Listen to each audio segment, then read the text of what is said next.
જય શ્રી કૃષ્ણ। વૈષ્ણવો, વ્રજ ધાતુનો એક અર્થ એવો થાય છે ચાલવું, પ્રગતિ કરવી અને જવું।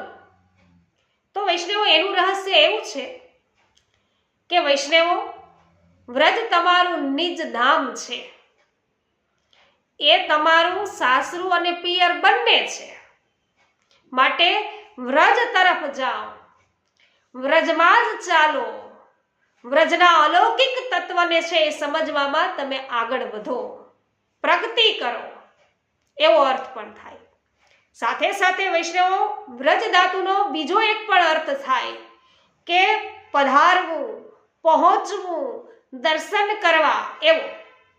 તો એનું રહસ્ય એ છે કે વ્રજમાં જઈ અને વ્રજ વિહારી શ્રી ગોવર્ધનનાથજીના દર્શન કરો, શ્રી રાધા રાણીજીના દર્શન કરો, શ્રી ગિરિરાજ બાવા અને શ્રી યમુના મહારાણીના દર્શન કરો, વ્રજ ભૂમિના દર્શન કરો અને ત્યાં બિરાજતા શ્રી ઠાકોરજીને હૃદયમાં પધરાવો।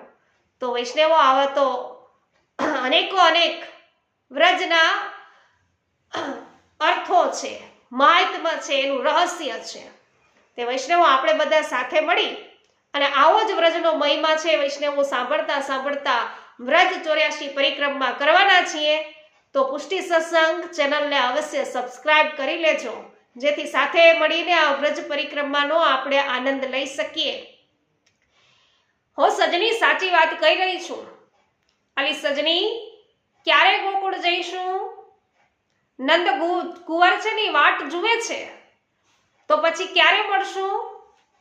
વ્રજ રજ પાછી દિવ્ય છે, તો એમાં ક્યારે લોટીશું?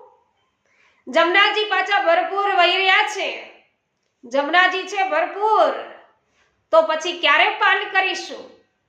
તો વૈષ્ણવો, અવશ્ય લાભ લેવા માટે પુષ્ટિ સત્સંગ ચેનલને સબસ્ક્રાઇબ કરવાનું ભૂલશો નહીં।